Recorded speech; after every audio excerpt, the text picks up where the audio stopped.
सत श्री अकाल जी सारिਆਂ ਨੂੰ पंजाब स्टडी हब के यूट्यूब चैनल के उपर आप सब का स्वागत है। अज असी MCQ करांगे ਜਿਹੜੇ ਨੈਕਸਟ 10 ਕੁਐਸਚਨ ਜਿਹੜੇ ਨੇ ਆਪਾਂ ਮਾਡਰਨ ਇੰਡੀਆ ਦੇ ਮਾਡਰਨ ਹਿਸਟਰੀ ਦੇ ਕਰ ਰਹੇ ਸੀ ਉਹਨੂੰ ਆਪਾਂ ਅੱਜ ਕੰਟੀਨਿਊ ਫੇਰ ਕਰਾਂਗੇ। ਇਸ ਤੋਂ ਪਹਿਲਾਂ ਮੈਂ ਤਾਂ ਇੱਕ ਵੀਡੀਓ ਵਾਲਾ ਮਾਡਰਨ ਹਿਸਟਰੀ ਦੀ 10 ਕੁਐਸਚਨਾਂ ਦੀ ਪਾ ਚੁੱਕਿਆ। ਵਧੀਆ ਕੁਐਸਚਨ ਨੇ, ਤੁਹਾਨੂੰ ਪਤਾ ਹੈ ਜਿੰਨੇ ਵੀ PCS ਇੰਡੀਆ ਦੇ ਵਿੱਚ ਹੁੰਦੇ ਆ ਉਹਨਾਂ ਸਾਰਿਆਂ ਦੇ ਕੁਐਸਚਨ ਜਿਹੜੇ ਨੇ ਪ੍ਰੋਪਰ ਥੱਲੇ ਲਿਖੇ ਹੋਏ ਨੇ। ਠੀਕ ਹੈ ਜੀ, ਇਸ ਨੂੰ ਮੈਂ ਕਰਵਾ ਰਿਹਾ ਤਾਂ ਤੁਸੀਂ ਇਹਨੂੰ ਵੇਖ ਸਕਦੇ ਹੋ। प्लीज़ लाइक शेयर भी अपने फ्रेंड्स नाल जरूर कराया करो। तो अपना नैक्सट क्वेश्चन अज देखिए 11वां क्वेश्चन है। देखो 11वां क्वेश्चन की कहता पे तो among the following factory in the Bengal one of the establish by the Portuguese. Bengal दे विच पोर्तुगीज़ ने किहड़ी फैक्ट्री लगाई सी? तुहानूं पता होएगा बंगाल दे विच ना पोर्तुगीज़ ने एक फैक्ट्री लगाई सी जिसका नाम सी हुगली फैक्ट्री सी जिहड़ी कि बंगाल दे विच लगाई सी पोर्तुगीज़ ने, क्योंकि इंडिया दे सब तो पहलां आए सी पोर्तुगीज़। इन्हां ने इंडिया के वैसटर्न कोस्ट ते फैक्ट्रियां लगाइयां सी ते ईस्टर्न कोस्ट के उपर ईस्टर्न कोस्ट दे विच जिहड़ी फैक्ट्री सी वो सी हुगली। ठीक है, ये तुसीं याद रखना है। बाद दे विच ये चल के ना ये जिहड़ी हुगली है ये अगे की बन जाएगा, इत्थों ये ना लोग समुद्री लुटेरे बन जाएंगे, पायरेसी करन लग जाएंगे। ये उही फैक्ट्री है क्योंकि पोर्तुगीज़ का डिकलाइन होगा, क्योंकि पोर्तुगीज़ नूं हराउण वाले कौन होणगे? डच, ते डच नूं हराउण वाले ब्रिटिश। ठीक है, ब्रिटिश ते फ्रांस की लास्ट दे विच लड़ाई होनी है तो जिहड़ा ब्रिटिश है वो सुपर पावर बन के उभरूगा। ठीक है जी, ये तुसीं याद रखना है। तो ये आपां वेख सकते हैं 1534 दे विच पोर्तुगीज़ ने ऑबटेन परमिशन लई सी कित्थी? सतगांव नामक की एक थां सीगी, फैक्ट्री सी जिथे सतगांव जां चटगांव। ठीक है, ये दो पिंड सीगे जिहड़ा कि गयासुद्दीन मुहम्मद शाह नाम दा रूलर सी बंगाल दे विच, उत्थों परमिशन लैके ये फैक्ट्रियां बनाईयां सी। बाद दे विच जटगांव जिहड़ा सी ये पोर्ट बन गया सी, मैरीटाइम पोर्ट, मतलब समुद्री पोर्ट बन गया सीगा। ठीक है, इसनूं 16वीं सदी तक ये यूज़ करते रहे हैं। बाद दे विच जिहड़ा सतगांव सीगा इसने इनू रिप्लेस करता, मतलब सतगांव ते चटगांव दोनों एको ही ने। पहला चटगांव पोर्ट सीगा, बाद दे विच सतगांव बन गया। उस तो बाद इत्थे याद रखिया जे हुगली जिहड़ा कि उस तो बाद क्योंकि ये पिंड सीगे इन्हां सारिਆਂ ਨੂੰ मिला के जो शहर वधदा हुंदा तां तुहानूं पता आपस दे विच पिंड मिल जांदे ने, तां ये बन गया हुगली। ठीक है, हुगली मेन सेंटर बन गया सी। ते उस तो बाद यही हुगली दे विच याद रखना है भी इत्थे की बनाया गया सी, इत्थे फैक्ट्री इहदे नाल ही एक होर थां हैगी है जिथे हैगी चिन्नासुर जिहड़े नाम की थां हैगी है। इत्थे डच वालियां ने अपना की नाम है एक फोर्ट बनाया सी जिहदा नाम है गुस्तावक फोर्ट जिहड़ा सी डच कंपनी ने बनाया सीगा। ते श्री रामपुर जिहड़ा नाम का एक पिंड सीगा जिथे उत्थे की सी डेंस जिहड़े आए सी इंडिया दे विच डेंस सेंटर उन्हां दा सीगा। ठीक है जी, ये तुसीं याद रखना। पेपर दे विच कई बारी इस तरह के फैक्ट आ जांदे ने, गौर करके रखिया जे। तो जिवें आह देखो क्वेश्चन हुण इस तरह का क्वेश्चन पेपर दे विच आवे तां ध्यान रखना है। देखो जी, इंडिया दे विच कहंदा पिया जिहड़े पुडुचेरी है, जिन्हों आपां पुडुचेरी कह दईए पौंडुचेरी कह दईए, इस दे बारे कुरैक्ट स्टेटमेंट दसनी है भी किहड़ी है कुरैक्ट स्टेटमेंट। तो पहली स्टेटमेंट देखो, first European power to occupy the Pondicherry वर्बा पोर्तुगीज़। कहते भी पहली कंपनी किहड़ी सी जिन्हां ने पोर्तुगीज़ नूं कैप्चर किया सी? क्या वो पोर्तुगीज़ सीगे? तो हाँ जी, पोर्तुगीज़ इंडिया सब तो पहला आए सी, इन्हां ने बहुत सारी फैक्ट्री लगाईयां सी। तो ये जिहड़ी स्टेटमेंट है ये सही है। सैकेंड स्टेटमेंट भी देख लैंदे आपां। सैकेंड स्टेटमेंट देखो, सैकेंड स्टेटमेंट विच कहंदा पिया सैकेंड जिहड़े यूरोपीयन सीगे इंडिया दे विच जिन्हां ने पौंडुचेरी कैप्चर किया सी, वो कौन सी? फ्रांस? नहीं जी, फ्रांस नहीं सीगा, फ्रांस का सब तो लास्ट दे विच आया सी। जिहड़ा पोर्तुगीज़ नूं ज़्यादातर किन्ने हराया? डच कंपनी ने। तो डच जिहड़े सैकेंड सीगे जिन्हां ने कब्जा किया सी पौंडुचेरी के उपर। ठीक है, ताकि इंग्लिश परसन है, इंग्लिश ने कदे कब्जा, थर्ड स्टेटमेंट कहता कि English never occupied the Pondicherry, कि कदे भी कब्जा नहीं कर पाया पौंडुचेरी के उपर। नहीं जी, होया कब्जा होया सीगा। याद होवे तुहानूं एक बैटल होई सी, उहदे विच ट्रीटी होई सी, प्रॉपर पौंडुचेरी नूं कब्जा किया गया सीगा। ठीक है जी, तो ये स्टेटमेंट इत्थे गलत है। ठीक है जी, तो सैकेंड स्टेटमेंट भी गलत होगी, पहली स्टेटमेंट सही है। आई होप कि आप वेखते हैं किहड़ा। हाँ जी, पहला स्टेटमेंट सही है। तो ये कहता पिया है कि पौंडुचेरी फस्ट यूरोपीयन कौन सी? पौंडुचेरी नूं कब्जा करने वाले पोर्तुगीज़ सीगे, ते डच ने इन्हों सैकेंड टाइम रिप्लेस किया सी पौंडुचेरी नूं, पोर्तुगीज़ नूं हरा के ते कब्जा कर लिया सी। ते बाद दे विच जिहड़ा ब्रिटिश ने इहदे जिहड़े पौंडुचेरी पर कब्जा किया सी 1793 दे विच, ते बाद दे विच हैंड ओवर करता सी फ्रांस नूं। ठीक है जी, तो ट्रीटी ऑफ पैरिस के अंडर, ये याद रखना स्टेटमेंट। तो उस तो बाद आंदा है कि सब तो लास्ट दे विच आपां छुड़वाया सी पुडुचेरी नूं फ्रांस तो, ये भी तुसीं याद रखना। उस तो बाद कहता है कि हुगली जिहड़ा सीगा, हुगली वाज द यूज़ है बेस ऑफ पायरेसी, समुद्री लुटेरे टाइप दा सेंटर बना के लास्ट दे विच किन्ने लुटिया सी हुगली नूं, एक सेंटर बना लिया सी ਕਿਹੜੇ ਯੂਰੋਪੀਅਨ ਸੀ, ਉਹ ਕਿਹੜੀ ਕੰਪਨੀ ਸੀ, ਇਹਦੇ ਵਿੱਚ ਆਹੀ ਪੁੱਛਿਆ ਬੰਗਾਲ ਦੇ ਵਿੱਚ। ਤਾਂ ਇਹ ਮੈਂ ਤੁਹਾਨੂੰ ਪਹਿਲਾਂ ਵੀ ਦੱਸ ਚੁੱਕਿਆ ਕਿ ਪੁਰਤਗੀਜ਼ ਜਦੋਂ ਡਿਕਲਾਈਨ ਕਰ ਰਹੇ ਸੀ, ਮਤਲਬ ਆਪਣੇ ਲਾਸਟ ਦੌਰ ਇਹਨਾਂ ਦਾ ਚੱਲ ਰਿਹਾ ਸੀ, ਖ਼ਤਮ ਹੋ ਰਹੇ ਸੀ ਉਸ ਟਾਈਮ 'ਤੇ ਇਹ ਨਾ ਇਸ ਤਰ੍ਹਾਂ ਦਾ ਕੰਮ ਕਰਨ ਲੱਗ ਗਏ ਸੀ, ਪਾਇਰੇਸੀ ਕਰਨ ਲੱਗ ਗਏ ਸੀ। ਅਗਰ ਤੁਸੀਂ ਇਹ ਚੈਪਟਰ ਪੜ੍ਹਿਆ ਹੋਏਗਾ ਐਡਵੈਂਟ ਆਫ ਯੂਰੋਪੀਅਨਸ, ਦੇਖੋ IAS ਪ੍ਰੀ ਦੇ ਵਿੱਚ ਕੁਐਸਚਨ ਆਇਆ ਹੋਇਆ ਹੈ, ਬਿਲਕੁਲ ਬੇਸਿਕ ਕੁਐਸਚਨ ਹੈ, ਤੁਸੀਂ ਯਾਦ ਰੱਖਣਾ ਹੈ, ਠੀਕ ਹੈ ਜੀ। ਤਾਂ ਇੱਕ ਯਾਦ ਰੱਖਿਆ ਜੇ, ਜਿਹੜੇ ਪੁਰਤਗੀਜ਼ ਸੀ ਨਾ ਜਦੋਂ ਡਿਕਲਾਈਨ ਕਰ ਰਹੇ ਸੀ ਤਾਂ ਹੁਗਲੀ ਦੇ ਵਿੱਚ ਇਹ ਇਹਨਾਂ ਨੇ ਬੇਸ ਸੈਂਟਰ ਬਣਾਇਆ ਸੀਗਾ, ਕਿਉਂਕਿ ਇਸ ਨੂੰ ਪ੍ਰਤਾੜਿਤ ਮਤਲਬ ਇਹਨਾਂ ਨੂੰ ਦੰਡ ਦੇਣ ਵਾਸਤੇ ਸ਼ਾਹਜਹਾਂ ਨੇ ਕੀ ਕੀਤਾ ਸੀ, ਸ਼ਾਹਜਹਾਂ ਦੀ ਜਿਹੜੀ ਬੇਗਮ ਸੀ ਮੁਮਤਾਜ਼ ਮਹਿਲ, ਉਹਨਾਂ ਦੀ 2 ਦਾਸੀਆਂ ਸੀ ਜਿਨ੍ਹਾਂ ਨੂੰ ਕੈਪਚਰ ਕਰ ਲਿਆ ਸੀ, ਅਤੇ ਉਹਨਾਂ ਨੂੰ ਬਾਜ਼ਾਰ ਦੇ ਵਿੱਚ ਇਸ ਤਰ੍ਹਾਂ ਦਾ ਕੋਈ ਇੰਸੀਡੈਂਟ ਹੋਇਆ ਸੀਗਾ ਜਿਸ ਨੂੰ ਰੋਕਣ ਵਾਸਤੇ ਸ਼ਾਹਜਹਾਂ ਨੇ ਆਰਡਰ ਦਿੱਤਾ ਸੀ ਕਾਸਿਮ ਖਾਨ ਨੂੰ, ਜਿਹੜਾ ਕਿ ਗਵਰਨਰ ਸੀ ਬੰਗਾਲ ਦਾ, ਅਤੇ ਇਹਨਾਂ ਨੂੰ ਸਜ਼ਾ ਦਿੱਤੀ ਜਾਵੇ, ਠੀਕ ਹੈ, ਪੁਰਤਗੀਜ਼ ਨੂੰ। ਤਾਂ ਕਰਕੇ ਇਹ ਸੈਂਟਰ ਨੂੰ ਖਾਲੀ ਕਰਵਾ ਲਿਆ ਗਿਆ ਸੀ ਪੁਰਤਗੀਜ਼ ਤੋਂ।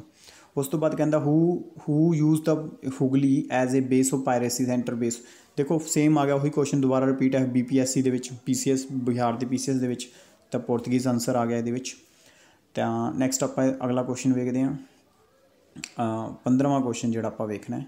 ਦੇਖੋ ਕਹਿੰਦਾ ਪਿਆ ਜੀ, ਵਿਚ of the following connected the blue water policy. Blue water policy ਨੂੰ ਲਾਗੂ ਕਰਨ ਵਾਲਾ ਕੌਣ ਸੀ?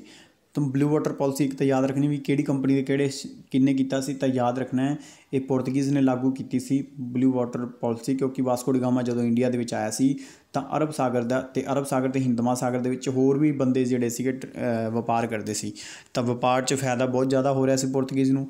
ਇਸ ਕਰਕੇ ਇਹਨਾਂ ਦਾ ਪਹਿਲਾ ਗਵਰਨਰ ਸੀਗਾ ਜਿਹਦਾ ਨਾਮ ਸੀ ਅਲਮੇਡਾ ਡੀ ਅਲਮੇਡਾ, ਜਿਹੜਾ ਫਰਾਂਸਕੋ ਦੀ ਅਲਮੇਡਾ ਜਿਹੜਾ ਸੀ, ਇਸ ਨੇ ਕੀ ਕੀਤਾ ਸੀ, ਹਿੰਦ ਮਹਾਸਾਗਰ ਦੇ ਵਿੱਚ ਕੋਈ ਵੀ ਟ੍ਰੇਡ ਨਾ ਕਰ ਸਕੇ, ਤਾਂ ਇੱਥੇ ਕਿਹੜੀ ਪਾਲਿਸੀ ਲਾਗੂ ਕੀਤੀ ਸੀ, ਬਲੂ ਵਾਟਰ ਪਾਲਿਸੀ, ਠੀਕ ਹੈ, ਬਲੂ ਵਾਟਰ ਪਾਲਿਸੀ ਯਾਦ ਰੱਖਣੀ ਹੈ ਹੁਣ ਤੁਸੀਂ। ਉਸ ਤੋਂ ਬਾਅਦ among the following was the founder of the Calcutta the founder ਕੌਣ ਸੀ?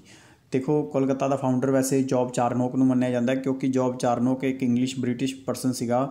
ਇਹਨੇ ਜਿਹੜਾ ਕਾਸਿਮ ਬਾਜ਼ਾਰ ਦੀ ਫੈਕਟਰੀ ਸਟੈਬਲਿਸ਼ ਕੀਤੀ ਸੀ, ਉੱਥੋਂ ਦੇ ਚੀਫ ਤੋਂ, ਜਿਹੜਾ ਕਾਸਿਮ ਬਾਜ਼ਾਰ ਦਾ ਮਾਲਕ ਹੁੰਦਾ ਸੀ, ਉੱਥੋਂ 3 ਪਿੰਡ ਲਏ ਸੀ, ਸੁਤਾਨਤੀ, ਠੀਕ ਹੈ, ਸੁਤਾਨਤੀ, 1-2 ਪਿੰਡ ਹੋਰ ਸੀਗੇ, ਕਾਲੀਕਤਾ, ਇਸ ਤਰ੍ਹਾਂ 2-3 ਪਿੰਡ ਹੈਗੇ ਨੇ ਜਿਨ੍ਹਾਂ ਨੂੰ ਮਿਲਾ ਕੇ ਕੋਲਕਾਤਾ ਅੱਜ ਦਾ ਜਿਹੜਾ ਕਲਕੱਤਾ ਸ਼ਹਿਰ ਹੈ ਇਹ ਬਣਿਆ ਸੀ, ਠੀਕ ਹੈ ਜੀ। ਪਹਿਲਾਂ ਹੁਗਲੀ ਸੈਂਟਰ ਹੁੰਦਾ ਸੀ, ਬਾਅਦ ਦੇ ਵਿੱਚ ਕਲਕੱਤਾ, ਜਿਹੜਾ ਸੁਤਾਨਤੀ ਨਾਮਕ ਜਿਹੜੇ 2-3 ਪਿੰਡ ਲੈ ਕੇ, ਸਤਗਾਉਂ, ਸੁਤਾਨਤੀ, ਕਾਲੀਕਤਾ, ਇਹ ਸਾਰੇ ਪਿੰਡ ਲੈ ਕੇ ਜੋਬ ਚਾਰਨੋਕ ਨੇ ਕੀ ਕੀਤਾ ਸੀ, ਆਪਣੇ ਪੈਸੇ ਦੇ ਕੇ ਇਹਨੂੰ ਖਰੀਦ ਲਿਆ ਸੀ, ਜ਼ਮੀਨਦਾਰੀ ਲੈ ਲਈ ਸੀ। ਬਾਅਦ ਦੇ ਵਿੱਚ ਇਹੀ 3 ਪਿੰਡ ਅੱਗੇ ਚੱਲ ਕੇ ਕੋਲਕਾਤਾ ਸ਼ਹਿਰ ਬਣਨਗੇ, ਠੀਕ ਹੈ ਜੀ। ਇਹ ਜਿਹੜਾ ਕਿ ਇੰਡੀਆ ਦੇ ਵਿੱਚ British the East of London ਮੰਨਿਆ ਜਾਊਗਾ, ਈਸਟ ਆਫ ਲੰਡਨ, ਇਹਨੂੰ ਸਿਟੀ ਆਫ ਜੋਏ ਵੀ ਕਹਿੰਦੇ ਆਪਾਂ, ਠੀਕ ਹੈ ਜੀ, ਧਿਆਨ ਰੱਖਿਆ ਜੀ। ਉਸ ਤੋਂ ਬਾਅਦ ਕਲਕੱਤਾ ਕਿੰਨੇ ਫਾਊਂਡ ਕੀਤਾ? ਦੇਖੋ ਦੁਬਾਰਾ ਕੁਐਸਚਨ ਉੱਤਰਾਖੰਡ PCS ਦੇ ਵਿੱਚ ਆ ਗਿਆ, ਸੇਮ ਕੋਈ ਕੁਐਸਚਨ, ਤਾਂ ਜੋਬ ਚਾਰਨੋਕ। ਆਈ ਹੋਪ ਕਿ ਤੁਹਾਨੂੰ ਇਸ ਕੁਐਸਚਨ ਫਿਰ ਸਮਝ ਆ ਗਿਆ ਹੋਣਾ। ਉਸ ਤੋਂ ਬਾਅਦ with the reference of the entry of European power into the India one of the following statement is not correct. ਮਤਲਬ ਐਂਟਰੀ ਜਦੋਂ ਯੂਰੋਪੀਅਨ ਇੰਡੀਆ 'ਚ ਐਂਟਰੀ ਕਰ ਰਹੇ ਸੀ, ਮਤਲਬ ਤੁਹਾਨੂੰ ਪਤਾ ਹੈ ਪੁਰਤਗੀਜ਼ ਆਏ, ਬ੍ਰਿਟਿਸ਼ ਆਏ, ਡੈਨਿਸ਼, ਡੱਚ, ਫਰਾਂਸ, ਇਹ ਸਾਰੇ ਜਦੋਂ ਆ ਰਹੇ ਸੀ ਇੰਡੀਆ ਦੇ ਵਿੱਚ, ਤਾਂ ਕਿਹੜੀ ਸਟੇਟਮੈਂਟ ਆਉਣ ਦੇ ਹਿਸਾਬ ਨਾਲ ਸਹੀ ਹੈ? ਮਤਲਬ ਨੋਟ ਕਰੈਕਟ, ਸਹੀ ਨਹੀਂ ਹੈ, ਤਾਂ ਉਹ ਦੱਸਣੀ ਹੈ। ਪੁਰਤਗੀਜ਼ ਕੈਪਚਰ ਦਾ ਗੋਆ? ਨਹੀਂ ਜੀ, ਗੋਆ ਨੂੰ ਕੈਪਚਰ ਕੀਤਾ ਗਿਆ ਸੀ 1510 ਦੇ ਵਿੱਚ, 1510 ਦੇ ਵਿੱਚ ਕਬਜ਼ਾ ਕੀਤਾ ਗਿਆ ਸੀ ਗੋਆ ਦੇ ਉੱਪਰ, ਠੀਕ ਹੈ। ਅਤੇ ਗੋਆ ਨੂੰ ਕੈਪੀਟਲ ਕਿਹਨੇ ਬਣਾਇਆ ਸੀ? ਕੁਨਹਾ ਦੀ ਨੀਨਾ, ਇਹ ਨਾਮ ਦਾ ਜਿਹੜਾ ਗਵਰਨਰ ਸੀ, ਇਹਨਾਂ ਨੇ ਇਸ ਨੂੰ ਕੈਪੀਟਲ ਬਣਾਇਆ ਸੀ। ਗੋਆ ਨੂੰ ਕੈਪਚਰ ਕੀਤਾ ਸੀ ਅਲਬੁਰਕ ਨੇ ਬੀਜਾਪੁਰ ਦੇ ਆਦਿਲ ਸ਼ਾਹ ਨਾਮ ਦੇ ਪਰਸਨ ਤੋਂ ਇਹ ਗੋਆ ਕੈਪਚਰ ਕਰ ਲਿਆ ਸੀਗਾ। ਇਹ ਸਟੇਟਮੈਂਟ ਇੱਥੇ ਬਿਲਕੁਲ ਗਲਤ ਹੈ, ਠੀਕ ਹੈ, ਉਹਨੇ ਗਲਤ ਸਟੇਟਮੈਂਟ ਪੁੱਛੀ ਸੀ, ਬਾਕੀ ਸਾਰੀਆਂ ਸਹੀ ਨੇ। ਦੇਖੋ ਇੰਗਲਿਸ਼ ਨੇ ਫਸਟ ਫੈਕਟਰੀ ਸਾਊਥ ਦੇ ਵਿੱਚ ਓਪਨ ਕੀਤੀ ਸੀ, ਕਿਹੜੀ? ਮਸੂਲੀਪਟਨਮ। ਇੱਥੇ ਮਛਲੀਪਟਨਮ ਨਹੀਂ ਹੈ, ਮਸੂਲੀਪਟਨਮ ਹੈ, ਧਿਆਨ ਰੱਖਿਆ ਜੇ। ਜਿਹੜਾ ਈਸਟਰਨ ਕੋਟ ਦੇ ਉੱਪਰ, ਈਸਟਰਨ ਕੋਟ ਮਤਲਬ ਇੱਦਾਂ ਇਸ ਤਰ੍ਹਾਂ ਦਾ ਜਿਹੜਾ ਇੱਧਰ ਵਾਲਾ ਕੋਟ ਹੈ, ਇਹਦੇ ਉੱਪਰ ਕਿਹੜੀ ਫੈਕਟਰੀ ਸਟੈਬਲਿਸ਼ ਕੀਤੀ ਸੀ? ਉੜੀਸਾ ਦੇ ਵਿੱਚ 1663 ਦੇ ਵਿੱਚ। 1663 ਦੇ ਵਿੱਚ ਫਸਟ ਫੈਕਟਰੀ ਇਹਨਾਂ ਸਟੈਬਲਿਸ਼ ਕੀਤੀ ਸੀ ਬ੍ਰਿਟਿਸ਼ ਨੇ ਈਸਟਰਨ ਕੋਸਟ ਦੇ ਉੱਪਰ। ਅਤੇ ਡੁਪਲੇਸੀ ਦੀ ਲੀਡਰਸ਼ਿਪ ਦੇ ਵਿੱਚ, ਡੁਪਲੇਸੀ ਕੌਣ ਸੀ? ਫਰਾਂਸ ਦਾ ਇੱਕ ਬਹੁਤ ਤਕੜਾ, ਇੱਕ ਅੱਛਾ ਲੀਡਰਸ਼ਿਪ ਜਿਹੜੀ ਕਿ ਗਵਰਨਰ ਬਣ ਕੇ ਆਇਆ ਸੀ ਡੁਪਲੇਸੀ। ਅਤੇ ਇਹਨਾਂ ਨੇ ਕੀ ਕੀਤਾ ਸੀ? ਫਰਾਂਸ ਮਦਰਾਸ 'ਤੇ ਕਬਜ਼ਾ ਕਰ ਲਿਆ ਸੀ, ਮਤਲਬ ਬ੍ਰਿਟਿਸ਼ ਨੂੰ ਹਰਾਇਆ ਸੀਗਾ ਪਹਿਲੇ ਸ਼ੁਰੂ ਦੇ ਦੌਰ ਦੇ ਵਿੱਚ। ਬਾਅਦ 'ਚ ਡੁਪਲੇਸੀ ਨੂੰ ਰਿਪਲੇਸ ਕੀਤਾ ਜਾਂਦਾ ਅਤੇ ਫਰਾਂਸ ਉਸ ਤੋਂ ਬਾਅਦ ਹਾਰ ਜਾਂਦਾ ਹੈ। ਅਤੇ ਇਹ ਗੱਲ ਸਹੀ ਹੈ ਜੀ, 3 ਸਟੇਟਮੈਂਟ ਆ, ਪਹਿਲੀ ਸਟੇਟਮੈਂਟ ਗਲਤ ਹੈ। ਆਈ ਹੋਪ ਕਿ ਤੁਹਾਨੂੰ ਸਮਝ ਆ ਗਿਆ ਹੋਵੇਗਾ। ਅਤੇ ਆਪਾਂ ਨੈਕਸਟ ਵੇਖਦੇ ਹਾਂ ਜੀ, ਫਸਟ ਸਟਾਰਟ ਦਾ joint stock company to trade with India. ਦੇਖੋ ਟਰੇਡ ਪਹਿਲੀ ਵਾਰੀ ਜੁਆਇੰਟ ਕੰਪਨੀਆਂ ਦਾ ਗਰੁੱਪ ਬਣਾ ਕੇ ਕਿਹੜੀ ਕੰਪਨੀ ਬਣ ਕੇ ਆਈ ਸੀ ਤਾਂ ਉਹਦੇ ਬਾਰੇ ਪੁੱਛਿਆ ਵੀ ਉਹ ਕਿਹੜੀ ਕੰਪਨੀ ਸੀ। ਤਾਂ ਯਾਦ ਰੱਖਿਆ ਜੀ ਇਹ ਡੱਚ ਨਾਮ ਦੀ ਕੰਪਨੀ ਸੀ। ਡੱਚ ਨੂੰ ਅੱਜ ਦਾ ਕਹਿੰਦੇ ਆ ਨੀਦਰਲੈਂਡ, ਠੀਕ ਹੈ। ਨੀਦਰਲੈਂਡ ਦਾ ਓਲਡ ਨੇਮ ਹੈ ਹੋਲੈਂਡ। ਦੇਖੋ ਹੋਲੈਂਡ ਦਾ ਮੈਪ ਖੋਲੋਗੇ ਨਾ, ਹੋਲੈਂਡ ਕੀ ਹੈ, ਛੋਟੇ ਛੋਟੇ ਟਾਪੂਆਂ ਨੂੰ ਮਿਲ ਕੇ ਦੇਸ਼ ਬਣਿਆ ਹੋਇਆ, ਛੋਟੇ ਛੋਟੇ ਟਾਪੂਆਂ ਤੋਂ ਮਿਲ ਕੇ ਬਣਿਆ ਹੋਇਆ। ਤਾਂ ਹਰੇਕ ਟਾਪੂ ਦੇ ਇੱਕ ਕੰਪਨੀ ਸੀਗੀ। ਤਾਂ ਇਹਨਾਂ ਸਾਰਿਆਂ ਨੇ ਦੇਖੋ ਪਹਿਲੇ ਪੁਰਤਗੀਜ਼ ਆਏ ਅਤੇ ਉਸ ਤੋਂ ਬਾਅਦ ਡੱਚ ਉਹਨਾਂ ਮਗਰ ਆਏ ਸੀਗੇ।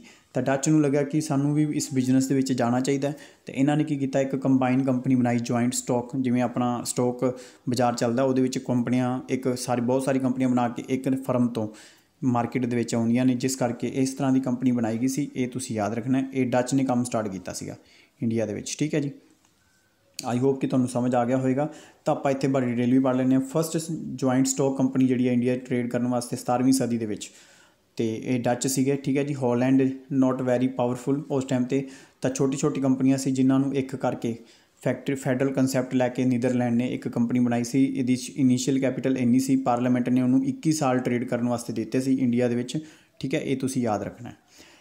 ਅੱਛਾ, ਇਹ ਵੀ ਪੁੱਛ ਲੈਂਦੇ ਡੱਚ ਦਾ ਮੇਨ ਹੈੱਡਕੁਆਟਰ ਕਿੱਥੇ ਸੀ। ਡੱਚ ਦੇਖੋ ਬਾਅਦ ਦੇ ਵਿੱਚ ਸੈਟਲਮੈਂਟ ਹੋਈ ਸੀ ਕਿੱਥੇ ਜੀ, ਇੰਡੋਨੇਸ਼ੀਆ ਦੇ ਵਿੱਚ। ਇੰਡੋਨੇਸ਼ੀਆ ਦਾ ਜਿਹੜਾ ਹੈਗਾ ਜਕਾਰਤਾ ਜਿਹੜਾ ਦਵੀਪ ਹੈ ਇੰਡੋਨੇਸ਼ੀਆ ਦਾ, ਉੱਥੇ ਬਤਾਵੀਆ ਨਾਮਕ ਦਾ ਇੱਕ ਥਾਂ ਹੈਗਾ, ਸ਼ਹਿਰ ਕਹਿ ਲਓ, ਉੱਥੇ ਇਹਨਾਂ ਦਾ ਮੇਨ ਸੈਂਟਰ ਸੀ, ਠੀਕ ਹੈ ਜੀ। ਇਹ ਤੁਸੀਂ ਯਾਦ ਕਰ ਲਿਆ ਜੀ।